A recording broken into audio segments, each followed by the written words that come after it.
Okay, so it is time to cut some stuff from the garden and put in the dehydrator. Um, it's just been a while since I've done it, so it's time while things are looking good. Um, so I just harvested stevia from our plants, but right now the stevia is drying. I washed it and it's drying, but right now I'm fixing to harvest peppermint. I have a ton of it that really needs to, I really want to put it in the dehydrator. So that is what we're doing now. I just have scissors, just a pair of scissors, and I just get right, right where the leaf starts here, and I snip so that I don't actually damage or cut the vine.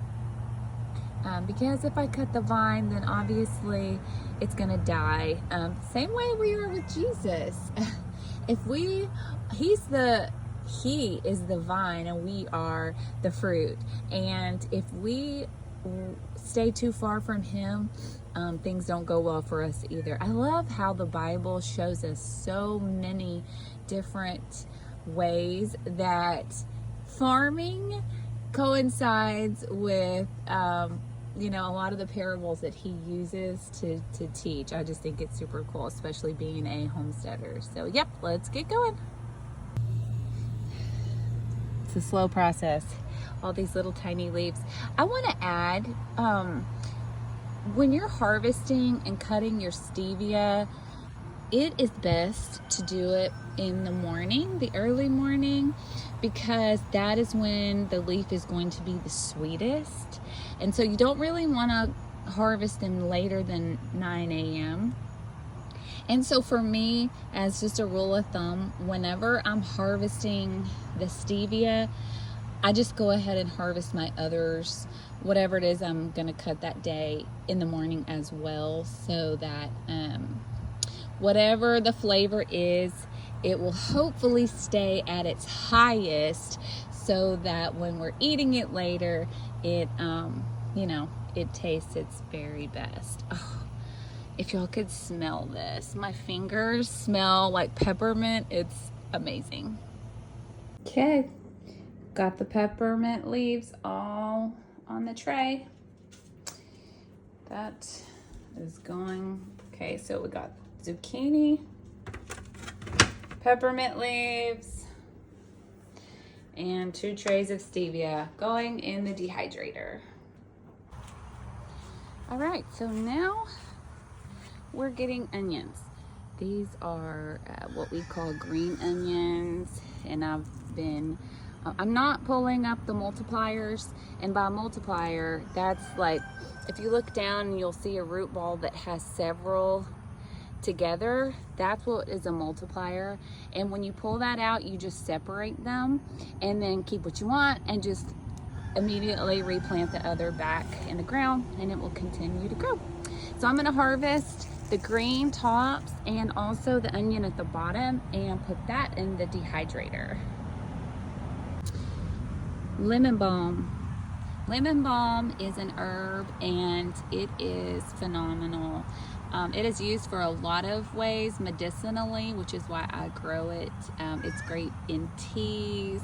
It's great for like bee stings, things like that. You can make like a little salve with it. I really do encourage you to look up all the ways to use lemon balm. I'm not going to harvest all of this because I do like it natural as well, especially for bug bites and things like that, but I am going to dehydrate some so that I can use it for a tea. And there's dill, which is one of my all-time favorite herbs. I make homemade ranch all the time at home, and dill is a staple for ranch. So this bad boy is getting dehydrated as well.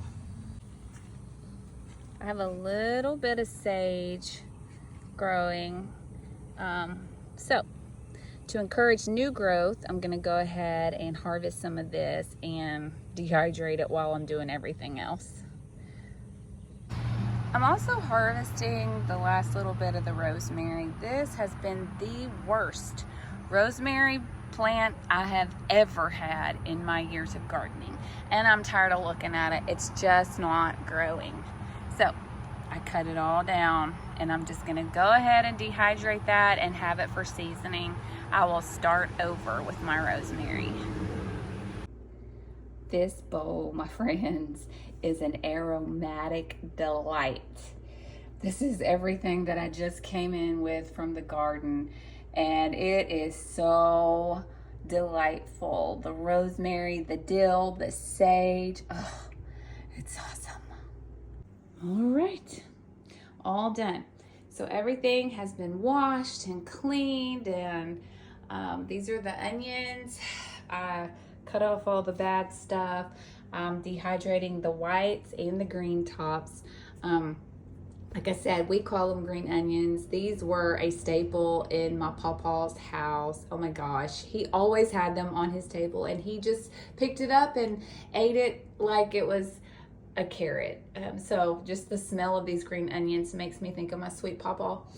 But I'm dehydrating these so that I can make onion powder, which is something else I use all the time here. And then of course there is in this tray and also in that tray the lemon balm, and then all of the other aromatic goodness. So I'm gonna put those on and let them do their thing.